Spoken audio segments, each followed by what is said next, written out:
Yahobu, Bapak Ibu Pendeta, Sinenge, Majelis dan warga Gereja Amin, ini adalah channel YouTube Sinode Gereja Amin.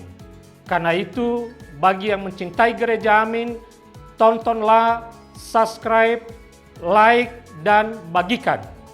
Gereja Amin yang tangguh, mandiri, dan peduli. Tuhan Yesus memberkati.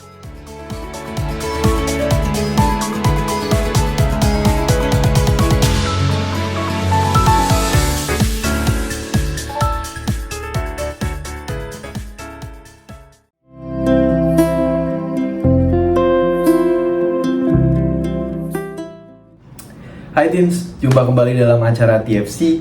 Dan kali ini kita akan bersama-sama menyimak tulisan dari Pendeta Michael Surajaya dalam buku Renungan Teens for Christ dengan judul Pengampunan Dosa, berdasarkan Matius pasal 26 ayat 26 sampai dengan 29, bersama dengan saya, Anton Ronan Fiesa.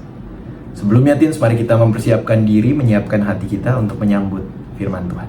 Kita berdoa. Bapa, kami sungguh mengucap syukur karena Engkau begitu baik di dalam kehidupan kami. Kami bersyukur Tuhan atas pemeliharaan Tuhan yang sungguh nyata dari waktu ke waktu, yang kami lihat dan kami merasakan betul dalam kehidupan kami hari lepas hari.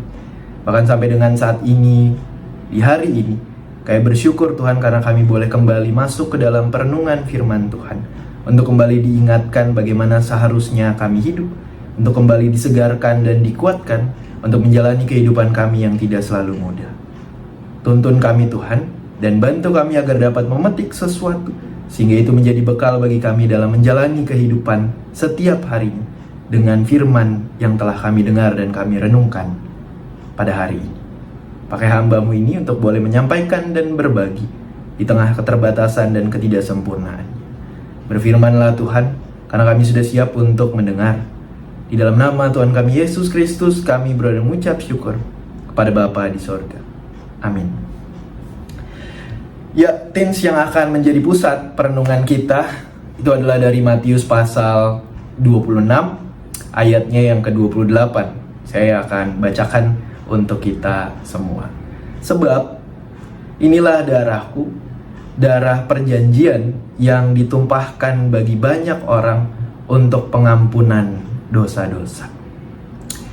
Nah, Teens, bayangkan dirimu dan teman-teman di kelasmu itu nggak sengaja untuk memecahkan kaca jendela di ruang kelas saat sedang bermain bola. Nah, kalian pun ini terancam dihukum oleh guru. Sebagai ketua kelas dan sahabat yang baik, Jimmy dengan sengaja menanggung hukuman tadi demi menyelamatkan kamu dan juga teman-temanmu itu. Jadi meskipun Jimmy ini tidak bersalah, ia bersedia berdiri di depan kelas untuk menerima konsekuensi yang seharusnya bukan miliknya. Tindakan ini tentu tidak mudah. Dibutuhkan kasih yang besar untuk rela berkorban demi orang lain. Saat melihat pengorbanan seperti itu, hati kita tersentuh dan menyadari betapa berharganya kasih yang sejati. Teens, dalam perjamuan Tuhan Yesus dengan para muridnya, ia itu mengabarkan pengampunan dosa bagi banyak orang. Dan ia yang akan menanggung penderitaan dan mati di kayu salib. Yesus menyatakan bahwa darahnya itu akan ditumpahkan bagi banyak orang sebagai bagian dari rencana keselamatan Allah.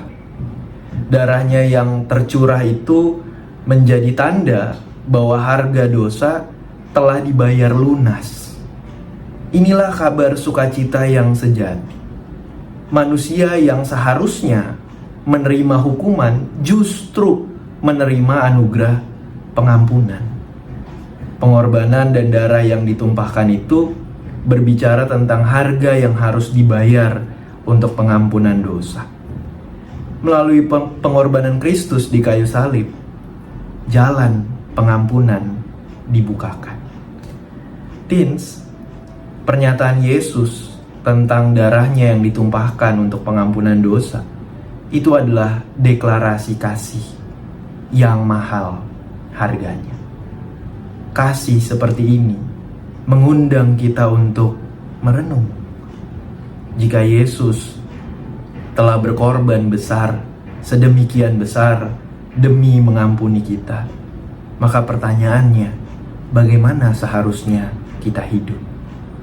Pengorbanannya bukan hanya untuk dikenang saja, tetapi juga untuk direspon dengan hati yang bersyukur, serta hidup yang harus terus-menerus berubah.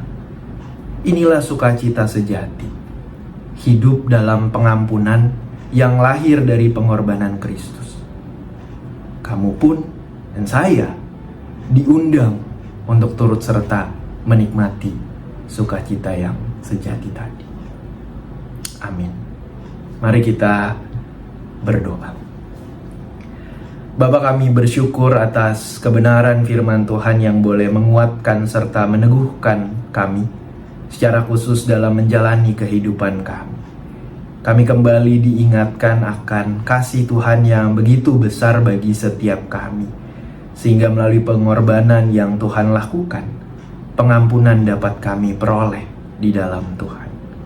Maka mampukan kami Tuhan untuk menaruh komitmen di dalam Tuhan, untuk bukan hanya menikmati sukacita yang sejati ini, tetapi belajar mengambil bagian di dalamnya dan memberikan respons yang baik sebagaimana Tuhan yang begitu luar biasa mengasihi kami, dan kasih Tuhan pada kami tidak pernah habis.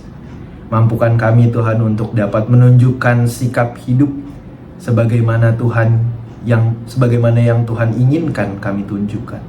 Mampukan kami Tuhan juga untuk meneruskan kasih yang begitu besar itu di dalam dan melalui kehidupan kami, sehingga setiap orang yang berjumpa dengan kami boleh berjumpa dengan Tuhan.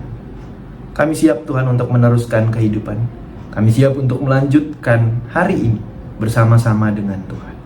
Maka kami serahkan segala sesuatunya ke dalam tangan-Mu, dan Tuhan yang memakai setiap kami untuk berkarya dan membagikan kasih Tuhan yang begitu besar tadi, sehingga setiap orang boleh masuk dan menikmati sukacita yang sejati di dalam Tuhan. Inilah kami Tuhan, dalam nama Tuhan kami Yesus Kristus kami berdoa dan mengucap syukur pada Bapa di sorga. Amin. Demikian Teens renungan kita hari ini. Jangan lupa subscribe, jangan lupa like, dan juga share kepada yang lain juga. Tuhan memberkati kita.